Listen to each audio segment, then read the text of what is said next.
Cradle, Dogs of Fount, Chapter 34, Part 1.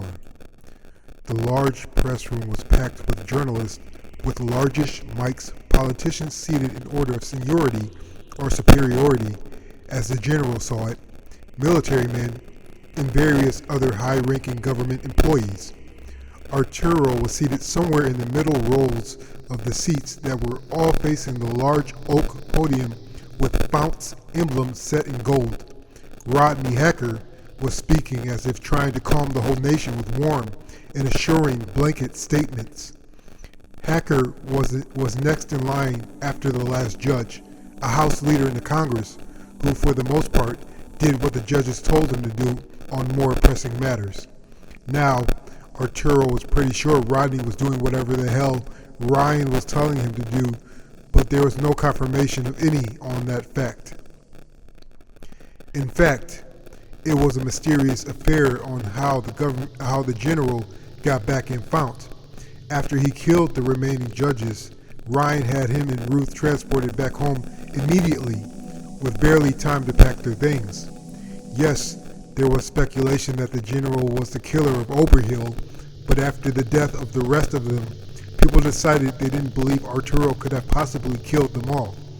So he was tentatively released from suspicion. However, with this new freedom, Fount could be heading in a downward spiral, the general feared. There was a meeting scheduled after this sham of a press conference was adjourned.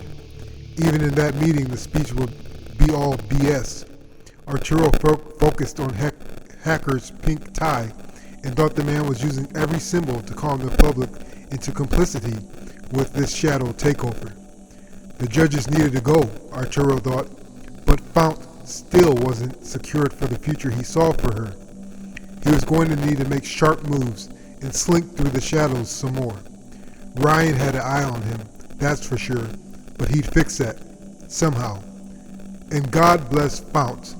Hacker closed the speech, and the room erupted in hectic chatter, and people pushing others aside for a word with the right person. Arturo saw the face of a journalist, and he was so focused and passionate, climbing over people to get a word with Hacker.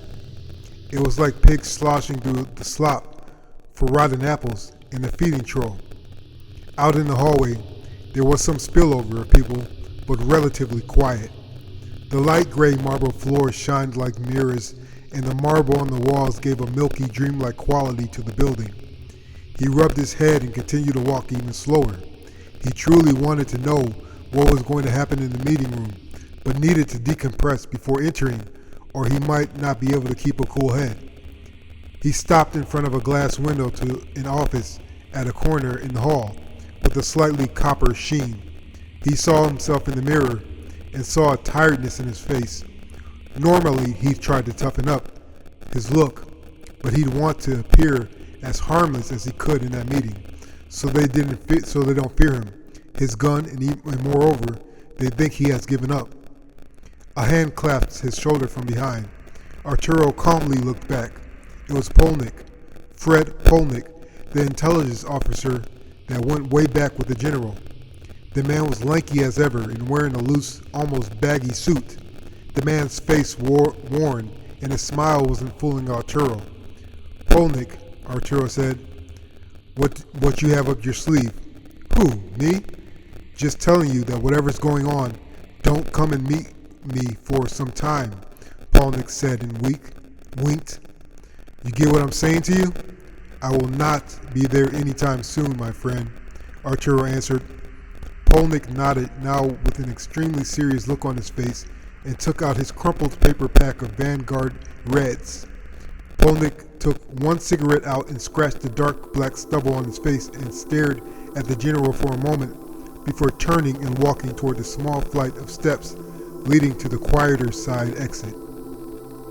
Inside the congressional conference room were numerous flags from the beginning of the nation, different historical factions, military branches, government installments and branches. Arturo looked at the Wolves of Fount banner for a moment, the special ops team under his command, and wondered would he ever be able to use them again. The banner was blue and gold, with the profile of a wolf and a fist grabbing 3 lightning bolts. There were a few versions of their emblem, but the general was fond of this one in particular. There was a massive sectional semicircle table with only the top representatives in the government present. The men and women were of formal behavior, and some even started leafing through the stack of reports that were placed on their desk space. Arturo noticed Gammy Holly, with her big black bouncy hair and large glasses. She would probably get loads of press because she was oversight for government corruption and partially aligned with the intelligence branch.